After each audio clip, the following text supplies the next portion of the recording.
大家好，欢迎收看今日的福气类的节目。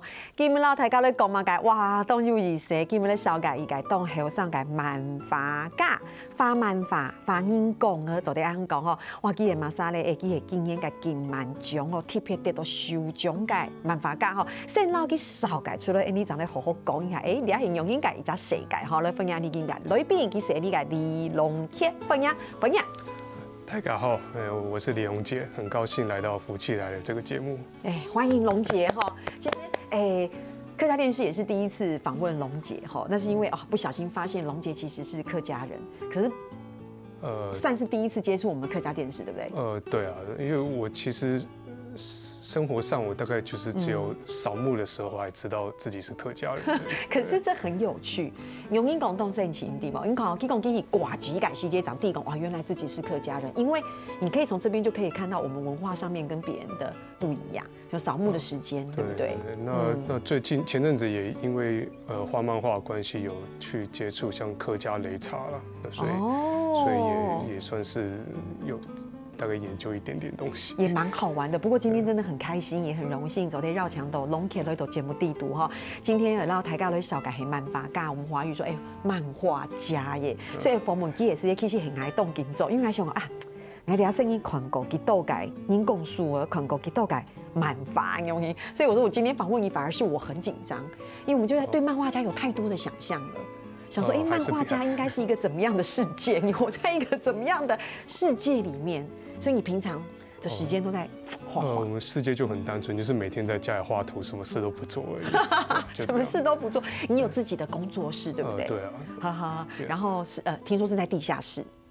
怎么听说？好像蛮多人都知道。冯文基当然要先偷偷做一下资料。书不一定有看过，如果先了解，他是住在一个地下室，你把那个地方是布置成一个自己的堡垒，可以这么说吗？主要大部分就是我参考资料或什么，或很多漫画都在那个空间里面了。那有时候，在赶稿的时候，有时候会分不清楚外面是白天还是天黑，有时候分不清楚外面的时间，因为在地下室里，反正你都开着灯，搞不清楚现在是白天还是黑夜。对，大概是这个气氛。这就是一个漫画家世界的其中一个部分哈。不过很有趣。不过今天要恭喜你，就是今年改金漫节的，恭喜你得到首奖，而且也得到了青年漫画奖，对不对？可以说是2个奖项。青年漫画奖跟年度漫画大奖。对，年度漫画大奖是个大奖。之前你填喜用吗？我们电视有金钟奖，那金钟奖颁奖到最后的时候，会有一个年度改台奖，就是我们的戏剧节目奖，是年度大奖，所以你拿到的也是年度大奖。对，这次就第一次拿到这个大奖。对，我怕龙杰其该不会排审，然后去讲一下好嘞。那评审7位评审听说是一致通过，完全毫无异议。但强安用英哦，而且还提出了说哇，有非常多有知识的取得，然后又有娱乐效果，可以展现出漫画魅力的最佳例证，是这样吼。对，因为这次主要是画跟历史相关的题材，所以算是对我来说是做了很多之前没试过的尝试。对哈，所以这本漫画热腾腾的在我的手上哈，然后兄弟朋友，所以今年出来2本个，你讲漫画书其实讲的是你个历史故事，大家可能都懂了解哈，长兴贡。郑成功的故事，对不对？不过，但是所以这中间其实有非常多历史史料的背景在里面。对，这真的很不容易的。为什么？我一定要来分享一下，因为如果我来 give 款漫画书改世界，其实不是很简单的娱乐效果。我发现里面的知识非常的丰富，怎么会找一个这样的题材来为难自己呢？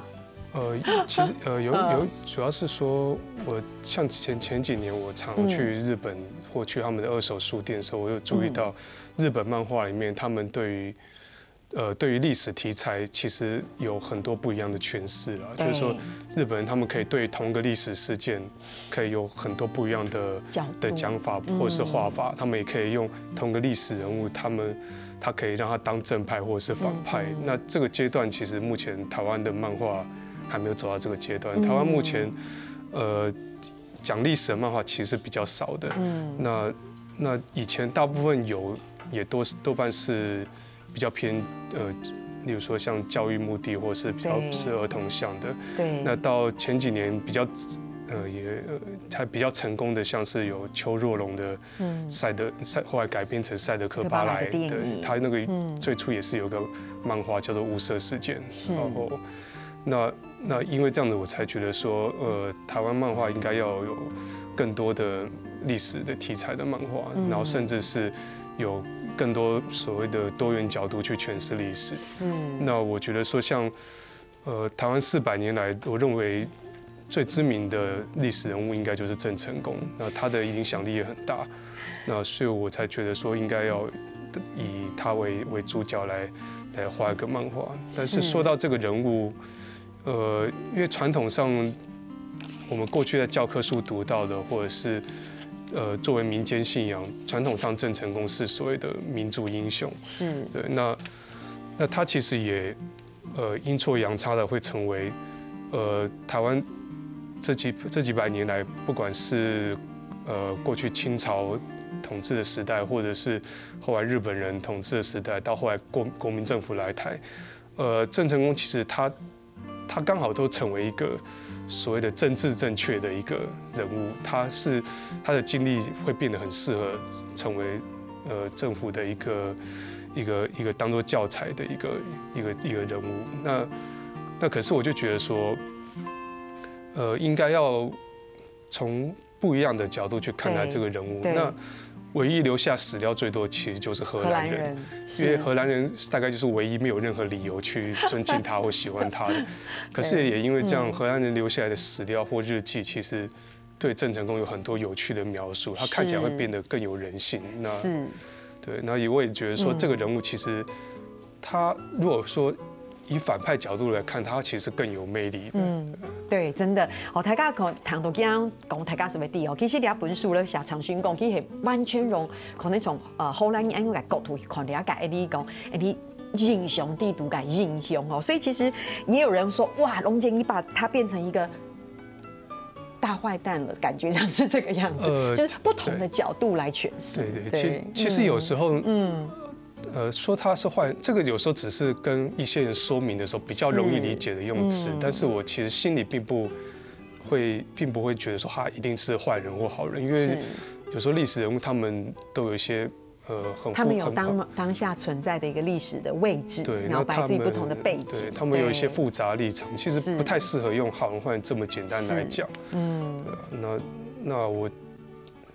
那我只是觉得说，因为荷兰人他们留下来的记录其实比较有趣，所以我才觉得。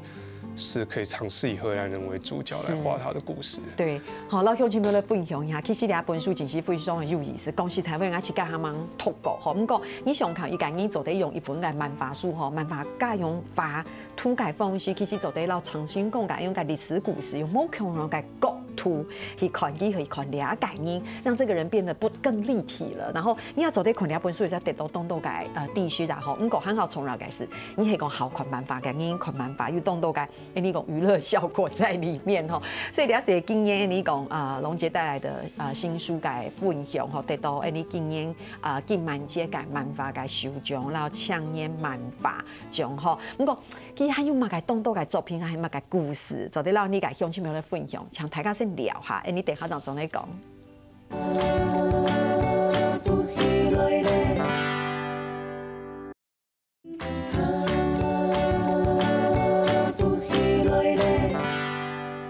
东风宇走的绕墙斗漫画，刚刚龙 K 来到节目地图很开心真的跟一个漫画家聊天，感觉上这个时间太短了，因为想想看他的世界里面不知道有多少东西在他的脑子里，在世界里很想去窥探一下那个这种创作的过程不过还总得共同斗感法我们再回到这一本今年热腾腾的这个好棒真的觉得很开心。除了恭喜之外，开心之外，其实这中间我觉得很有趣你知道他的心思多细腻。你看这署名1661国庆来袭。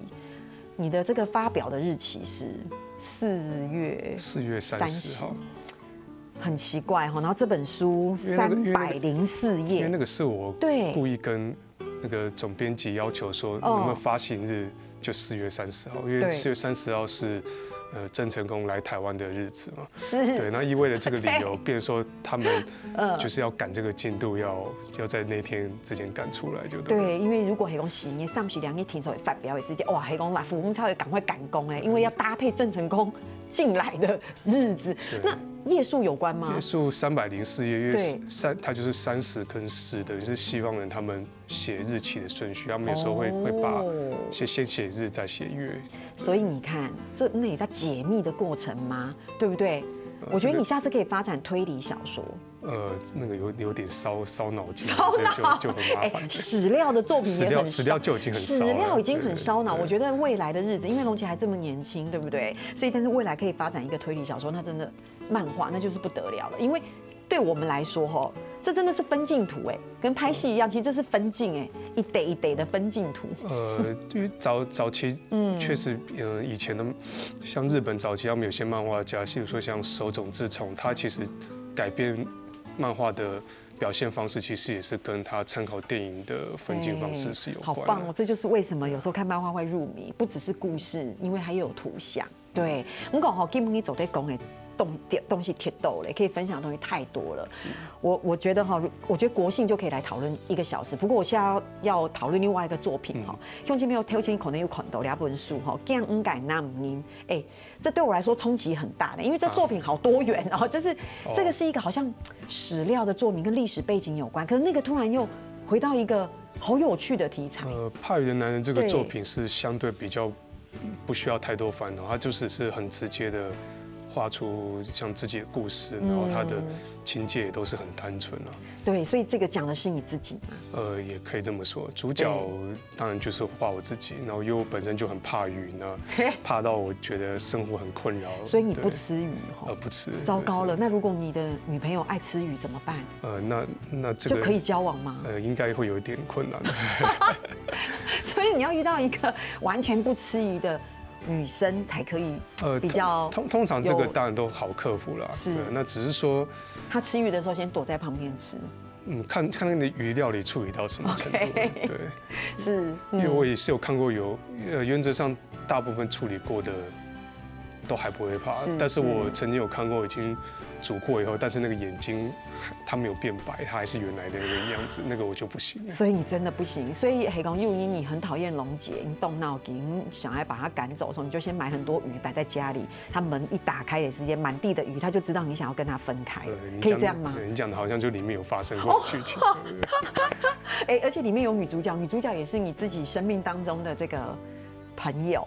我是讲的很含蓄，对，这个说来复杂一点，我怕这个太聊到这个就太多负面情绪，多到节目不知道能不能播出。对，那简单说，当时这个作品开始画的时候，当时就刚好时间点是我与当时的女朋友刚交往的时候，那所以后来里面的女性角色女主角就是算是参考了她的样子跟我们相处的一些事情，可是后来这部作品已经快要画完的时候，我跟她就已经分手了。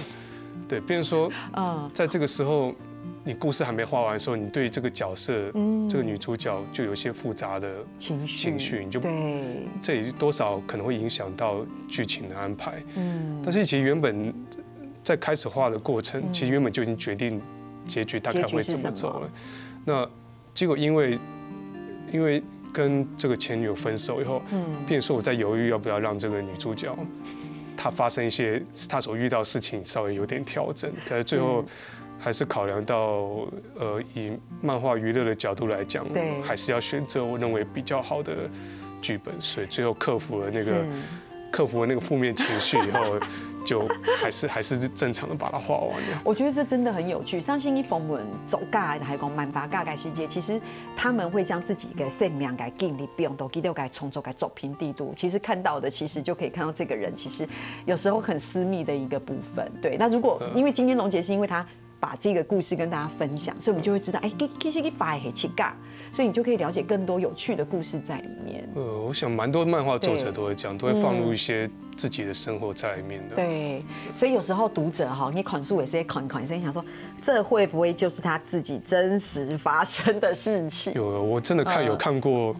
别人的作品，有时候也有这个感觉。例如说，漫画的台湾漫画界有个漫画家，我不要讲是谁好了，他就是就是是个帅哥一位，然后他就我观察，他可能也蛮常被女性倒追的，然后他的其中一篇漫画里面有一段男主角在拒绝某位女性的那个桥段，那我在看他的对话，我就觉得说这个应该就是他真实的，对，我觉得应该就是他实际对，他可能实际对某位女性讲过的台词。哇，真的很有趣耶！其实根本一小改两本作品，不能台家论影戏是也让台家分享。其实龙杰作品是很多元的，你想看也有一个这样子的一个方式。其实你从15岁就开始画漫画，还是更早？如果是一个完整的连续漫画的一个短片的形式的话。第一次画是14岁的时候，然后当时是为了参加青文出版社的他们办的第一届漫画新人奖。那后来比赛公布的时间我已经15岁了，对，然后那次有得奖，对，就很幸运的我第一次画的漫画就有得奖，哈哈，所以那次的作品也是我们大家都很熟悉的作品。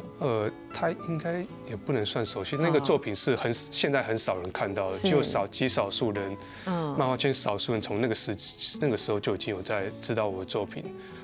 那现在要找也非常不容易找啊。那他就是前面这一本，他那本是青文的漫画新人奖的作品集，对，第一届漫画新人奖，对，听嘎75K 75元，在那个时候的，在那个时候，对，哇，想想看，我是里面其中一篇，就最后一篇是的那个短片，好棒哦！所以看，其实两本书，两本改漫画，其实很龙杰其实去细水，改世界是开始发两本漫画，而且我觉得也算是开始不能讲启蒙，开始了真正。我觉得应该在你的生命当中，真正开始要成为漫画家的铺路了，对不对？当时当然因为得这个奖，就比较有些自信了，就开始觉得说，也许未来确实是有机会可以成为漫画家的，因为这个过程当然是会有很多不容易的地方，也是有很多人从小就梦想当漫画家，但是他实际上会遇到很多困难。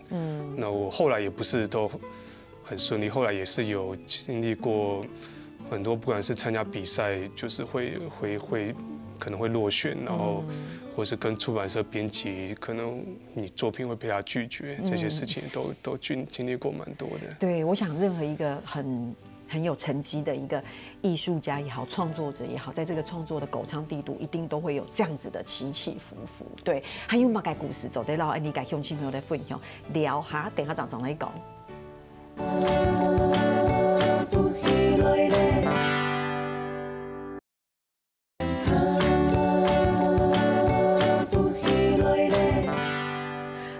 大嘴外是一件感觉狗体特别骄傲。我们这段时间真的短短的，不过有一件事情一定要跟观众朋友分享。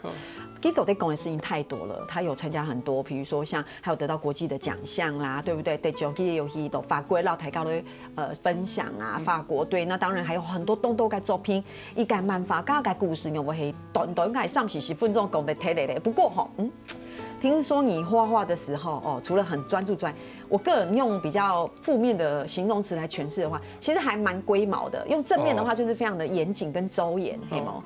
听说就是有没有立可白一定不用，不允许自己画那条是有任何涂改的，黑毛。首先一开始现在大部分年轻人画漫画都是用电脑作画，那里面当然修改什么都容易得多，但我还是延续一些比较老派的做法，就是当然一定是手绘，然后到后来因为开始改变画风，变成说也不贴网点，就是所有的灰阶都是用横线，用尺一条一条的画。那到后来我变得说不知道什么，就开始觉得说我也不太喜欢原稿纸上面会有白色颜料啦，所以变成说我也不能，变成说原稿纸也不能画错，所以基本上我到后期的所有原稿其实几乎都是整个完稿过程是不能容许错误的。如果说真的不小心画错的话，我用刀片把它刮掉。对，乡亲朋友，我们在谈的是我们看见的作品，因为那已经是该种几档够，是总得有任何的错误跟瑕疵的。对，可以这么说。但其实那些东西，不管是白色颜料修改什么，其实进入印刷之后都看不出来。但我觉得，不行。它是对我来说，那是一个作画过程的精神状态，才成为我现在的画风的样子。是没有错，因为印出来之后根本就看，这跟我们去影印一样嘛，就是你把东西盖住，你贴一个纸。那原本脏掉的部分印出来其实是看不见的，可是你不允许那张纸的上面有一点点的。对，因为在交稿之前我就看得到啊，我看得到我就不舒服啊。你不要不舒服啊，你可以睁一只眼闭一只眼，把它印出来就是这样，大家都看不见，不行。对，但是不行，而且要考虑以后可能有原稿展什么的，我就还是会大家还是会看得到。原稿展很多漫画家的原稿展上面还是有很多这种涂改啊。不过现在很多宣称是什么原稿展，根本其实都是输出的。所以，黑公又给予看，该念稿改展览改时间，还是要认真看一下是不是真的原稿展。不过，讲了这些故事，这看到龙姐的个性以及对作品的要求，对不对？对，很完美哈，都差点要问是什么星座了，不可以问？这个根本就应该就很明显了，很明显。龙姐自己说的，对，就很龟毛，很龟毛，那是什么星座？那就是应该就处女座吧。我跟你讲，龙姐起尬讲所以我可以不用负任何责任，是不是？因为龙姐自己说没有，我觉得这是对作品的一种要求，而且也是对自己看待这件事情的一种责任。跟我的感觉是这样，又非常的周延跟严谨，因为其实通常给你按用改狗长改时间，你才能够有一个很完美的作品呈现给大家，因为这是一个精神。你刚刚说的是一个精神，对，那只是这个比较麻烦，就只是说它的创作速度可能会慢一点了，对，它就比较不适合，像有些作家真的是速度非常的快，对，他能够。可能1年就可以出了2、3本书，但我的速度大概就是2年出1本是差不多的。慢工出细活哈，好像大概是这样子。不过多聊片今年除了要恭喜龙姐之外，其实也鼓励所有喜欢看漫画的人。现在虽然说网络发达的时代，大家都看电子书或干嘛，但是看漫画质感不一样。以前最喜欢的时候就是。我看的漫画真的不多，所以不敢在龙杰面前、这个关公面前耍大刀。但我要讲的事情是，以前考试考完，以前期中考或月考，考完的时候就会觉得，我好希望明天考完试要干嘛嘞？就是整个下午躲在这个漫画堆里面。那时候我的年纪。不是我的年纪，是我的肤浅程度，只能看一些少女漫画，或是非常娱乐的漫画。可是我讲，那是一个很奇妙的世界，你躲在那里面，你有无限大的幻想或是想象的空间。所以要鼓励大家，要看漫画的话，赶快去买这个龙杰的新作品。对，因为现在当然台湾漫画现在生存是相当的困难了，那很辛苦。那台湾漫画家的其实销售量也没办法像日本作品那么多，是风气。对，而且我们以前都好习惯看日系的漫画。对，那近几年甚至连台湾漫画家的作品也会被盗版放到网络上。那有时候你好像也不知道该觉得荣幸，还是觉得你的销售量也是被削减了，但当然还是希望观众们能够多注意。其实现在台湾漫画圈确实有很多很好的作品。那即使像刚刚主持人提到的，像少女漫画，其实这几年在金漫奖也有很多很厉害的少女漫画。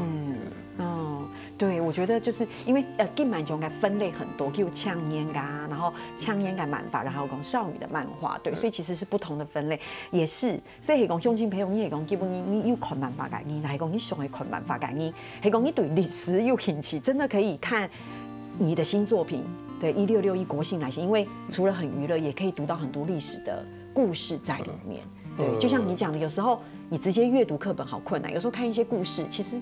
那个得到的感觉不一样。对，那其实很明显就是我们在看日本漫画久的感觉。我们看日本的历史漫画，有时候我们的目的其实跟知道他们历史是没有关系的，但是我们单纯的只是从它娱乐性的剧情跟人物，我们渐渐的自然而然的变得很熟悉他们的历史。那其实我觉得这就是用漫画来完成文化传承的，对，算是文化传承的一个做法。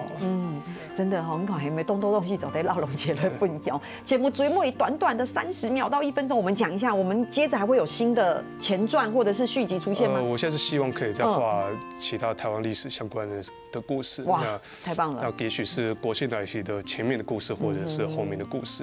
对，那当然因为史料考据的问题，也不晓得什么时候会完成，就对了。对，那只希望能够。强所有改用心朋友敬请期待。好，我们一定会有的，但是就是也不要给龙姐太大的压力，因为不容易，因为你不是一个纯娱乐的东西。如果有史料的在里面，你要花上大量的时间去阅读、去填掉。不过最重要，我们还是跟观众朋友讲，就是有兴趣看漫画改音，我们还是就是去买书来看，对不对？对，这就是对台湾漫画家最大的支持，就是买书的。怎么办？为什么节目都准备突然感觉上有一点点悲伤，有点像必送改康高？对，吼，其实NU 动作改，你大家看看漫画，可能日本的漫画家，然后讲美国的漫画家，其实你台湾有非常多优秀的漫画家，希望所有的乡亲朋友真是做得多多来支持你台湾的漫画家，因为台湾的漫画家其实有非常好的作品，所以今日你非常感谢龙姐做得来做节目地图，让大家的分享，非常谢谢龙姐你来到这边跟我们分享。好，谢谢。漫画跟作品这件事情，我觉得下次来分享不同的作品，不同的故事，好不好？好，谢谢龙姐。好，哎，个天天下来做嘛，家咧，哎，绕墙圈前面来做认同了。